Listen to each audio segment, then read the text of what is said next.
藤原実資の西郷。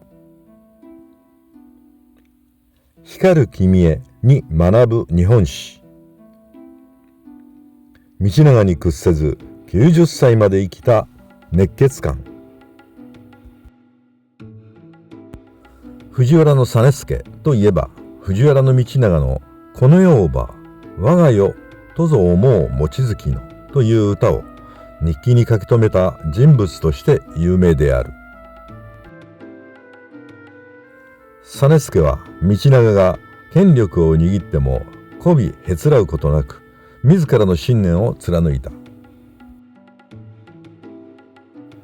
藤原実資の生涯とその最後を詳しく見ていこう。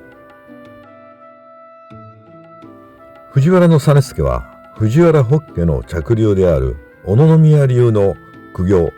藤原忠俊の子として957年天徳元年に生まれている。祖父の実頼は道長の祖父師助の兄であったが、父の忠俊は道長の父兼家に押されて参議止まりであった。そのため小さな頃から聡明であった実資は祖父実頼の養子となり、小野宮と呼ばれる広大な邸宅と莫大な遺産や文献などを相続している。実資は道長より9歳年上で、2人は鳩子同士であった。実資の祖父実頼は村上天皇には左大臣として、冷泉天皇には関白として仕えた優秀な人物であった。ところが入内した実頼の娘には王子が生まれず、娘が王子を産んだ弟の師助に先を越されてしまう。以後師助の九条流藤原氏が政治の主導権を握り、実頼の小野宮流は後陣を拝することになった。そのため小野宮流は政治権力の中枢に立つことよりも学問で家名を上げる道を選んだようである。実資は実頼の残した日記「精神後記」をもとに自らの日記「小遊記」を表した。小遊記とは小野宮流の右大臣実資の日記という意味である。実資は公卿たちに礼儀や作法を尋ねられると、丁寧に過去の文献を調べて教え、日記に記録した。その結果、実資は有職古実という朝廷内における儀式や習慣に関するエキスパートとなっている。小遊記は現在残されているものだけでも400ページずつの16巻という長大な日記である。実資は天皇の秘書役であるクロードの塔としても代々の天皇に仕え厚い信頼を寄せられている。そのため後に藤原道長が権力を握った時も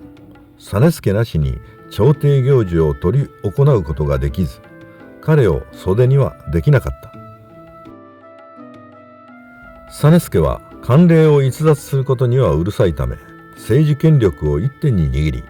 独裁色を強めようとする道長とはことあるごとに対立した。また実資は実務能力に優れていたが、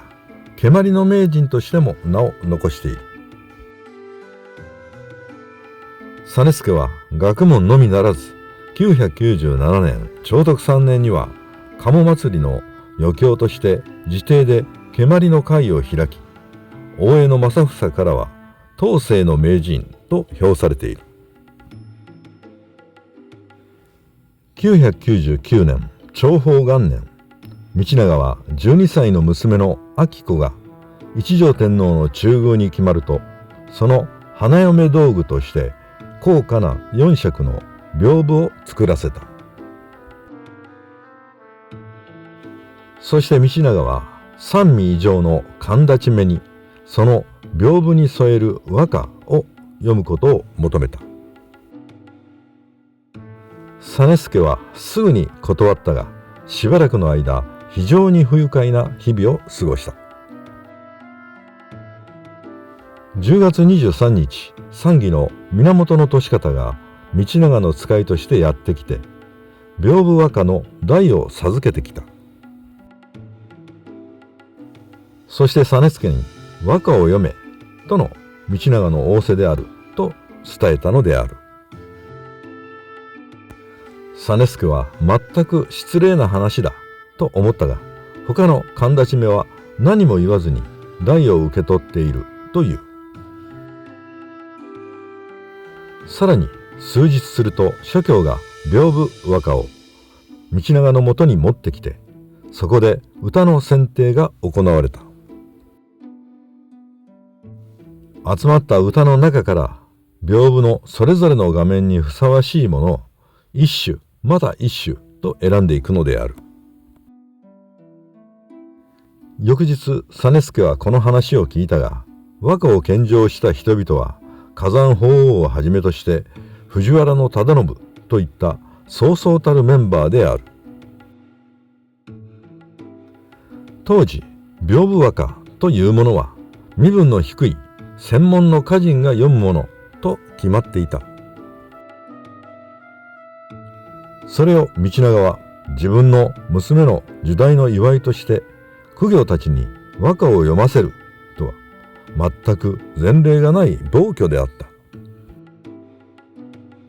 その上火山法皇の歌まで所望するとは僭越極まりないと実資は大いに憤慨した。最後には道長自身も和歌を読み、実資は再度和歌を読むよう催促されたが断っている。しかし実資にとっては同じ小野宮流の藤原均等までが和歌を献じていることが許しがたかった。実資は公卿たちが群れをなして道長に尻尾を振る姿を見て、追従ではないか、だらしないと日記に書いている。実資は道長から何度言われようとも和歌を読むことを最後まで誇示し続けた。一条天皇が33歳という若さで没したため、三条天皇が1011年寛康8年に即位する。三条天皇はすでに37歳となっており、后には道長の娘の清子と故大納言藤原成時の娘の助子がいた。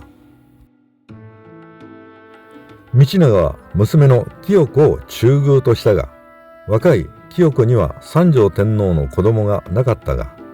助子にはすでに6人もの子供がいた。そのため三条天皇の要望で助子が皇后となることに決定し、翌長元元年4月27日に立皇の儀式が執り行われることになった。すると道長はわざと同じ日に娘清子が東三条代から代理へ参上する日として神立目が式に参加しないようにしている。そのためにほとんどの公卿たちは道長に遠慮して立皇の儀式には参加しなかった。これを知った実資は道長のやり方に激高し、わずか3人の公卿たちと共に助子の立皇の儀式に参加している。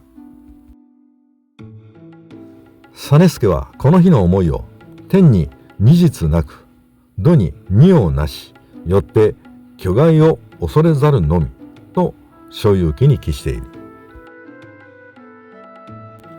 藤原道長は一条天皇と貞子との間に生まれていた第一王子の敦康親王を差し置いて、彬子との間に生まれていた第二王子の敦平親王を皇太子にする。これには貞子亡き後、敦康親王を手元で育てていた娘の彬子でさえ異を唱え、道長への不信感を募らせている。結局三条天皇は道長との確執を埋めることができず、5年ほどで退位している。彬子が産んだご一条天皇が即位すると、道長は外祖父としてさらに権勢を振るっている。しかし彬子は父の道長よりも実直で慣例を守ろうとする実資に好感を寄せた。実資もご一条天皇の国母として威厳を保つ彬子に剣豪と呼んで評価し、彼女のもとにたびたび相談に訪れている。彬子と実資の取り次ぎには必ず紫式部が担当している。正勇記にはたびたび紫式部らしき人の名前が登場する。実資は一条天皇を亡くした悲しみに浸る彬子のもとを訪れ、紫式部と共に涙を流すなどの優しい一面を見せている。ところが正勇記に1013年を境に紫式部らしき人物の名前が突然現れなくなる。そのためこの頃に紫式部が逝去したとする学説が存在する。しかし日々権力争いに明け暮れる政治家である実資が権勢の衰えた先の天皇の后を訪れなくなることは自然である。実資の日記に紫式部が登場しなくなったからといってこの頃に彼女が死去したとするのは早計と思われる。やはり賢明な政治家としての実資は最高権力者となった道長と対立するばかりではなかった。場合によっては実資は強調することも忘れてはいない。1018年寛仁2年、道長は娘の武子をご一条天皇の中宮として一家立三号、